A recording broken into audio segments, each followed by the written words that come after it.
Hi viewers, welcome to our channel. ప్రస్తుతం మనతో పాటు senior journalist Damoh Bala sir వారితో మాట్లాడదాం. నమస్కారం. నమస్తే సార్, ఇప్పుడు ఏపీలో లోకేష్ గారి రెడ్ బుక్ రాజ్యాంగం గురించి అందరు మాట్లాడుకుంటున్నారు సార్. అంటే రెడ్ బుక్ పేరుతో అధికారుల్ని ఉద్యోగుల్ని వేధిస్తున్నారు అంటున్నాడు. 96 మంది డిఎస్పీలని సస్పెండ్ చేశారు, ట్రాన్స్ఫర్ చేశారు. అందులో 57 మందికి పోస్టింగ్ కూడా ఇవ్వలేదంట. మరి లోకేష్ గారి రెడ్ బుక్ రాజ్యాంగం గురించి మీరేం చెప్తారు సార్? రెడ్ బుక్ రాజ్యాంగం అంటే రెడ్ బుక్లో పేర్లు ఏవేవి ఉన్నాయో వాళ్ళ మీద ప్రతీకారం తీర్చుకోవడం అనేది రెడ్ బుక్ రాజ్యాంగం. ఆయన అదేం దాచుకోలేదు. లోకేష్ ముందుగానే పాదయాత్ర అప్పుడే అనౌన్స్ చేశాడు. ఎవరెవరి పేర్లు రాసుకుంటున్నానని కూడా కొంతమంది పేర్లు కూడా చెప్పాడు. మేము అధికారంలోకి వచ్చినాక వీరి మీద లీగల్గా చర్యలు తీసుకుంటామని చెప్పారు. మామూలుగా ఇప్పుడు వేధింపులు 2 రకాలు ఉంటాయి. ఒకటి లీగల్గా వేధించవచ్చు, ఇల్లీగల్గా కూడా వేధించవచ్చు. సో ప్రభుత్వాలు అనుకుంటే ఒకరిని వేధించాలనుకుంటే అదేం పెద్ద విషయం కాదు. లీగల్గానే వాడిని వేధించదు. ఇప్పుడు మనం వేధించాలి, మన మీద ఏదో 4 కేసులు పెట్టచ్చు కదా.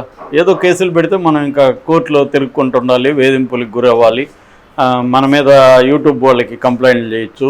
ఇలాగ వేధించాలనుకుంటే ప్రభుత్వం శక్తివంతమైంది, దాంతో ఇండివిజువల్స్ ఎలా కొట్లాడతారు? ఎప్పుడైనా కూడా ప్రభుత్వాన్ని పోయేదేముంది, వాళ్ళు గవర్నమెంట్ లీడర్లు ఉంటారు, వాళ్ళకి డబ్బులు ఇస్తారు, అడిషనల్గా పెట్టుకుంటారు, ఎంతమందినైనా చేస్తూ ఉంటారు, వాళ్ళది పోయేదేముంది. కాబట్టి ఇది లీగల్గానే వేధించదలుచుకున్నాడు. మామూలుగా అధికారులు ఎప్పుడు కూడా రాజ్యాంగానికి రూల్ బుక్కి బైండ్ అయి ఉండాలి. కానీ ఇవాళ అధికారులకు కూడా విపరీతమైన గ్రీడ్ అనేది సమాజంలో పెరిగింది, అందరిలో పెరిగింది. ఎందుకంటే కన్జ్యూమరిజం అనేది అందరిలో పెరిగినప్పుడు, వస్తువుల వ్యామోహం అనేది అందరికి పెరిగినప్పుడు, వస్తువులు కావచ్చు, సేవలు కావచ్చు, ఈ 2 రకాల వ్యామోహాలు పెరిగినప్పుడు డబ్బులు ఎంతైనా సరిపోదు. మా చిన్నప్పుడు డబ్బులు ఉన్నవాళ్ళు, డబ్బులు లేని వాళ్ళు పెద్ద తేడా ఉండేది కాదు. ఎందుకంటే డబ్బులున్నా కూడా వాళ్ళు ఖర్చు చేయడానికి పెద్ద ఏమి వస్తువులు ఉండేవి కాదు. ఏదో మంచిగా ఇల్లు కట్టుకొని ఉండేవాళ్ళు. కారు లాంటిది కూడా తక్కువే అప్పుడు. ఇవాళ ఎంత డబ్బులున్నా, ఆ మధ్య ఎవరో చెప్తున్నారు, ఒకరోజు బార్లో 18 లక్షలు ఖర్చు పెట్టాను, 20 లక్షలు ఖర్చు పెట్టామని. అలాగే ఇప్పుడు ఒకరోజు బార్కి వెళ్తే ఫ్రెండ్స్తో కూడా 20 లక్షలు 30 లక్షలు ఖర్చు పెట్టేసి రావచ్చు, పెద్ద విషయం కాదు. ఇంకా కోట్లు ఖర్చు పెట్టేవాళ్ళు కూడా ఉన్నారు. సో ఈ స్థాయిలో నీడ్స్ పెరిగినాక ఉద్యోగుల్లో కూడా గ్రీడ్ అనేది పెరుగుతుంది కదా. దానివల్ల వాళ్ళు ఏం చేస్తున్నారంటే అధికార పక్షానికి విపరీతంగా కొమ్ముగాయడం అనేది జరుగుతుంది. అధికార పక్షం ఏం చేస్తుంది, ఏ పార్టీ అయినా కూడా, తెలుగుదేశం అయినా, వైసీపీ అయినా, కాంగ్రెస్ అయినా, బీఆర్ఎస్ అయినా, మన రాష్ట్రాల్లో చెప్పుకుంటే నేషనల్ లెవెల్లో బీజేపీ అయినా, అన్నీ కూడా ఏం చేస్తారంటే తమకు అనుకూలమైన అధికారుల్ని కీలకమైన పోస్టులో పెట్టుకుంటారు. అయితే తెలుగు రాష్ట్రాల్లో కులం అనేది ప్రధానం కాబట్టి తమ కులపు వాళ్ళని కీలకమైన పోస్టుల్లో పెట్టుకోవడం అనేది తెలుగుదేశం చేస్తుంది. తెలుగుదేశం ఉన్నప్పుడు కమ్మ బ్యూరోక్రాట్స్ ప్రధానమైన పోస్టులో ఉంటారు. జగన్ వచ్చేసరికి రెడ్డి బ్యూరోక్రాట్స్ ప్రధానమైన పోస్టులో ఉన్నారు. ఇక్కడ అంతే కేసీఆర్ ఉన్నప్పుడు వెలమ ప్రధానమైన పోస్టులో ఉన్నారు. మనం ఫోన్ ట్యాపింగ్ కేసు ఒక ఎగ్జాంపుల్. ప్రభాకర్ రావు కావచ్చు, ఆయన రాధాకృష్ణన్ కావచ్చు, మిగతా అందరూ కూడా రావులంతా ఉన్నారు అక్కడ. ఇప్పుడు రేవంత్ రెడ్డి వచ్చినాక మళ్ళీ రెడ్డి బ్యాచ్ని తీసుకొచ్చుకున్నాడు. అలాగా గతంలో ఏమైందంటే జగన్ వచ్చినాక జగన్ రెడ్డి బ్యాచ్ని కీలకమైన పోస్టులంతా పెట్టుకున్నాడు. వాళ్ళు తెలుగుదేశం వాళ్ళని వేధించడం, రెండో వైపు వైసీపీ వాళ్ళకి అనుకూలంగా వాళ్ళ అక్రమాలు కావచ్చు, అవినీతులు కావచ్చు, దాన్ని సపోర్ట్ చేసే విధంగా బిహేవ్ చేయడం. ఈ 2 రకాలుగా ఉద్యోగులు అధికార పక్షాలకు ఉపయోగపడతారు. ఒకటి అధికార పక్షం వాళ్ళకి సపోర్టు, రెండవది ప్రతిపక్షాలని, ప్రత్యర్థుల్ని వేధించడానికి ఈ అధికారులు పనిచేయడం. ఈ 2 రోల్స్ని చేస్తారు. ఈ 2 రోల్స్ చేయడం వల్ల ఏమవుతుందంటే దానికి దాడులకు గురయ్యి వాళ్ళ బాధలకు గురైన వాళ్ళు వీళ్ళ అధికారంలోకి వచ్చినప్పుడు వాళ్ళ మీద కక్ష తీర్చుకోవడం జగన్ కూడా ఈ పని చేశాడు. జగన్ కూడా ఆయన వెంకటేశ్వరరావు లాంటి వాళ్ళని కక్ష తీర్చుకున్నాడు. ఎందుకంటే వాళ్ళు తెలుగుదేశం, వెంకటేశ్వరరావు కూడా తెలుగుదేశం కార్యకర్తలాగా పనిచేశాడు, నో డౌట్. సో జగన్ కూడా దాన్ని అలాగే చేశాడు. ఇప్పుడు లోకేష్ ముందే అనౌన్స్ చేశాడు, ఎలక్షన్ ముందే, మా అధికారంలోకి వస్తే రెడ్ బుక్లో రాసుకుంటున్నాను అని బుక్ చూపించాడు. అప్పట్లో అది కామెడీ అనుకున్నారా కానీ సీరియస్. అది చాలామంది కమెడియన్స్ లాగా కనిపించేవాళ్ళు చాలా వైలెంట్గా ఉంటారు. లోకేష్ కూడా అలాంటి వైలెంట్ గై. సో అతను ఏమీ, చంద్రబాబు అంటే కొంత ఆయన కొన్ని విషయాలకు భయపడతాడు, జంకుతాడు, అవన్నీ ఉంటాయి. రెండోది ఆయన మెచ్యూరిటీ ఉంది, ఆయన అన్ని రకాలుగా ఆలోచించి కానీ స్టెప్ వేయడు.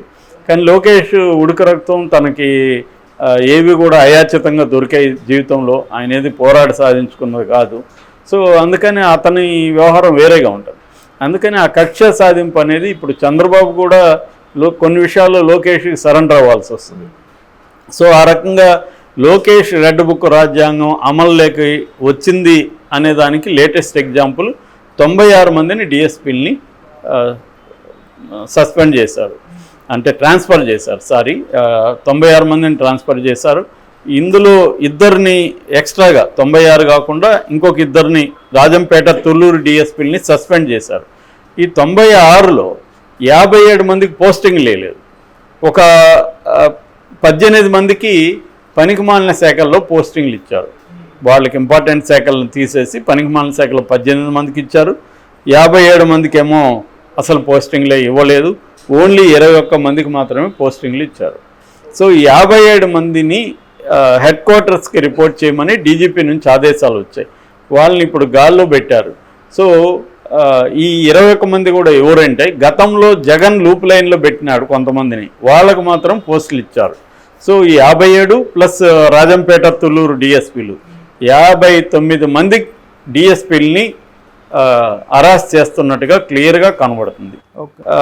మామూలుగా మనం జగన్ ముందు నుంచి కూడా రెడ్ బుక్ రాజ్యాంగం అనేది ఫోకస్ చేస్తున్నాడు. ఢిల్లీలో కూడా రెడ్ బుక్ రాజ్యాంగం ఫోకస్లో ఉన్నాడు. అప్పుడు లోకేష్ స్పందించాడు, రెడ్ బుక్ని ఇంకా నేను బయటకే తీయలేదు, మీరు అప్పుడే గొడవ చేస్తున్నారని.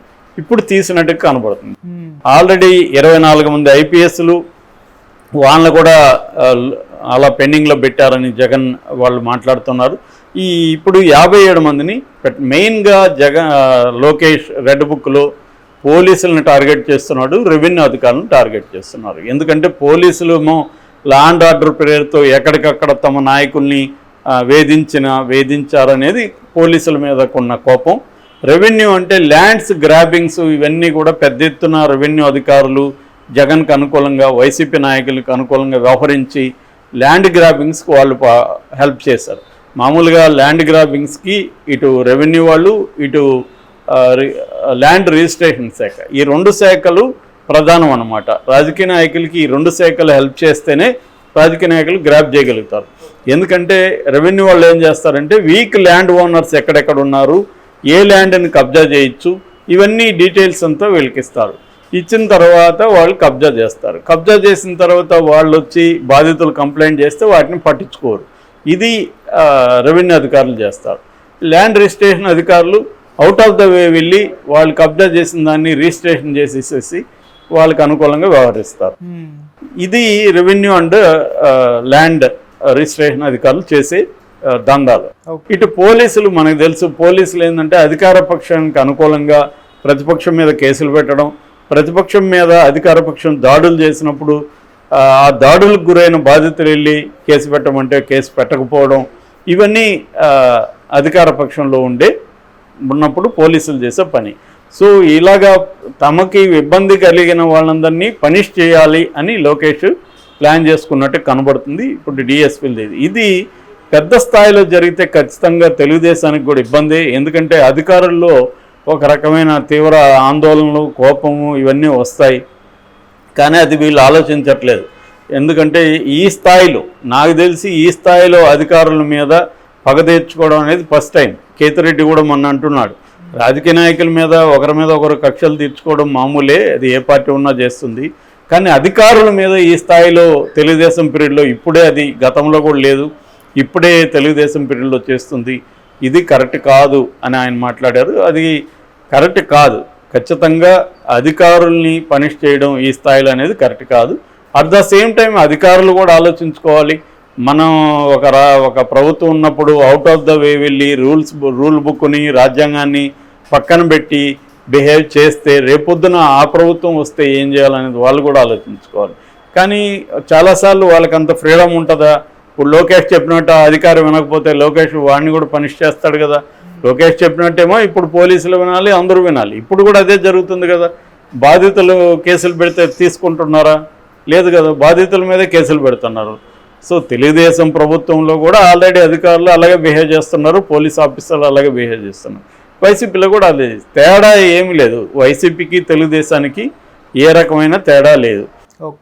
వైసీపీ కంటే కూడా తెలుగుదేశం వాళ్ళు అధికారుల మీద పెద్ద ఎత్తున, అంటే నేను అనేది డిగ్రీస్లో తేడా కనపడుతుంది, ఎసెన్స్లో ఏం తేడా లేదు. వాళ్ళు కొంతమంది మీద చర్యలు తీసుకున్నారు, కానీ ఈ స్థాయిలో అధికారుల మీద కక్ష తీర్చుకోవడం కింది స్థాయి వరకు ఇది ఆర్గనైజ్డ్గా జరుగుతుంది. రెడ్ బుక్, అందుకనే రెడ్ బుక్ రాజ్యాంగం అనేది. రెడ్ బుక్లో ముందు నుంచి రాసుకుంటూ ఎక్కడెక్కడ ఏ అధికారి ఈయన పాదయాత్ర చేశాడు కాబట్టి ఆ పని జగన్ చేయలే. అప్పట్లో రెడ్ బుక్ జగన్ పెట్టల, లోకేష్ కొత్తగా తీసుకున్నాడు. మేబీ లోకేష్ ఇన్స్పిరేషన్తో దేశవ్యాప్తంగా రెడ్ బుక్లు వస్తాయేమో. ఓకే. ఈ రెడ్ బుక్ రాజ్యాంగం అనేది దేశవ్యాప్తంగా వస్తుంది అనుకుంటా. ఇది లోకేష్ ఇన్స్పిరేషన్, లోకేష్ కనిపెట్టింది అనుకోవచ్చు దీన్ని, ఈ రెడ్ బుక్ రాజ్యాంగం. సో ఇదైతే కరెక్ట్ కాదు. ఖచ్చితంగా లోకేష్కి కూడా ఇది వ్యతిరేకత. అతనికి ఎంతో భవిష్యత్తు ఉన్న రాజకీయ నాయకుడు.